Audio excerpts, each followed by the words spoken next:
When an entire family of 5 vanished in Bashkiria in December 2018, almost no one noticed. A 39-year-old mother, her 22-year-old daughter, 2 little boys ages 2 and 6, and a 9-month-old baby disappeared without a trace. The search for the women and children began only 4 months later, in April 2019, when a close friend of the older daughter finally contacted the police in Ufa, worried that she had not heard from her for a long time. The first person investigators wanted to speak to was the head of the family, Ildar Gainiakhmetov. What they found was unsettling. Ildar was still living in the same small apartment from which his entire family had disappeared. He behaved as though nothing had happened. Ildar Gainiakhmetov was born in 1972 near Ufa. His childhood seemed ordinary. He grew up in a decent family with a brother and a sister.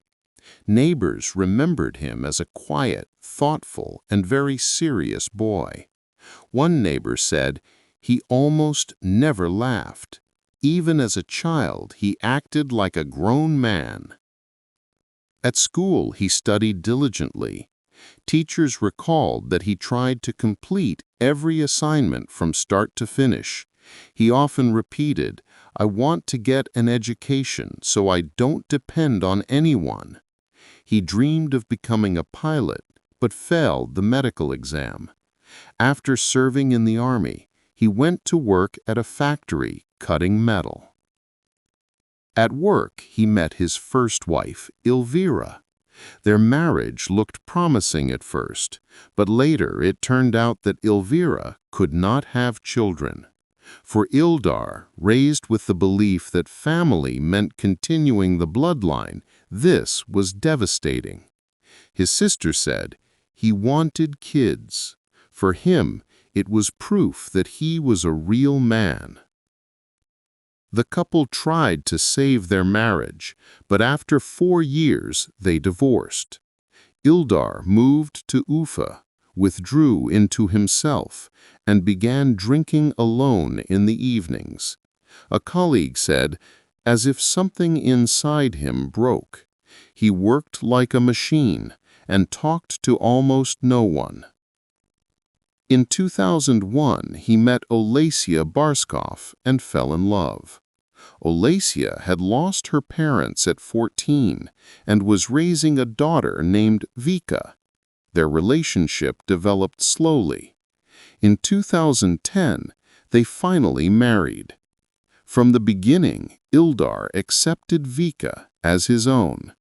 He told his relatives, "This is my daughter. I love her no less than my wife.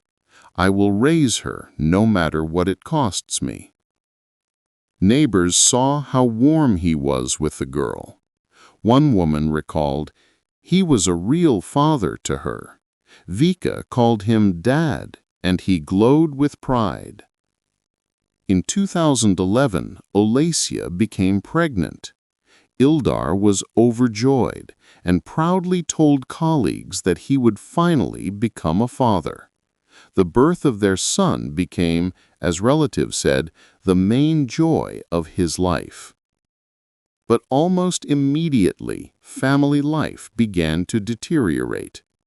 Ildar earned about 30,000 rubles. Olesia couldn't work because their son was often sick. Money was scarce, and arguments began. A neighbor said they could argue for hours, normal household fights, but they happened more and more often. In 2013, Ildar bought a tiny one-room apartment in the district of Shaksha. Later, he bought a small dacha. He told acquaintances, "I want my wife and kids to have everything." But even this didn't stop the family from falling apart. Ildar started drinking more. A colleague said if he drank, he became erratic. alcohol didn't suit him. In 2017, the couple had a second son, but this only worsened their financial problems. An acquaintance said they lived from paycheck to paycheck.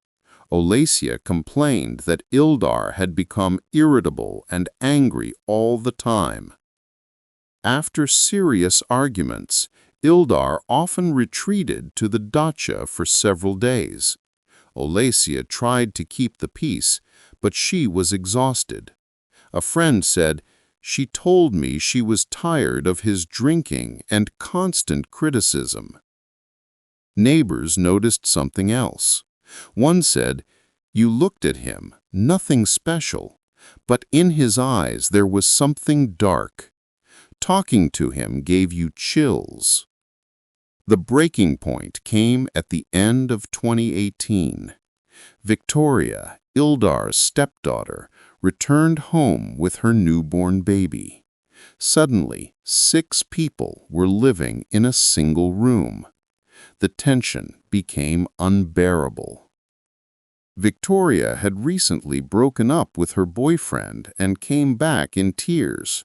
Her return, the crying of the baby, and the cramped space overwhelmed the already unstable household.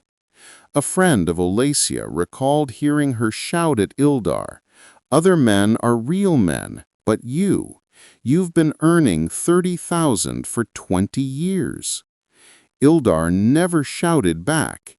Instead, he ran away to the dacha. By December, the atmosphere was explosive. Ildar drank more and more. He spent evenings sitting alone in the kitchen, staring into a glass. One visitor recalled him saying softly, "Everything is going wrong," though he never explained what he meant. It was likely during these nights that a horrific plan began forming in his mind. One cold night in December 2018, after everyone had fallen asleep, Ildar picked up a nylon cord. Investigators later determined that he strangled Olesia, then Victoria, then his 2 sons, and finally the 9-month-old baby. A forensic expert said this method required absolute cold-bloodedness. He acted methodically and without rushing. The next morning, Ildar called a cargo van. The driver helped him load 3 large checkered bags. The driver later recalled, "I thought he was taking out trash. He was calm, even joked." Ildar took the bags to the dacha and hid them in an abandoned well. For the next 4 months, he lived as if nothing had happened. When neighbors asked him where his family was, he waved them off, saying, "They went away. They'll be back soon." Victoria's friend eventually became alarmed. She had not heard from her since December. When she contacted Ildar and heard vague answers, she reported the disappearance to the police. When police first knocked on his door, Ildar refused to open it. An hour later, when officers returned with emergency workers, the door was unlocked. Inside, they found Ildar dead.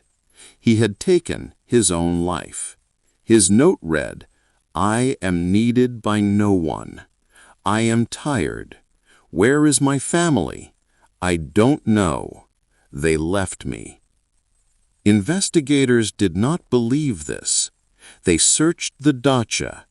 At first, they found nothing. Then they noticed a fresh pit in a shed. Soil samples matched the mud in the nearby well. After pumping out the water and breaking through a layer of ice, they found the torn, checkered bags. The discovery shocked Ufa. Even though the killer was dead, police tried to understand his motive. Psychologists suggested that control had played a major role in Ildar's life. One expert said, "For people like him, losing control feels like a personal catastrophe. Financial collapse, constant humiliation, and alcohol likely pushed him into a state of hopelessness. Another psychologist explained, in extreme cases, a person can believe that ending everyone's life is a way to restore order or save the family from suffering. Police sources agreed that it was a combination of emotional and financial crisis. One officer said, "Sometimes a person convinces himself that it's better for everyone to leave together." In the end, it seems Ildar wanted to be a good father and husband, but he couldn't cope with pressure, expectations, and his own inner demons. And this collapse led to the deaths of 5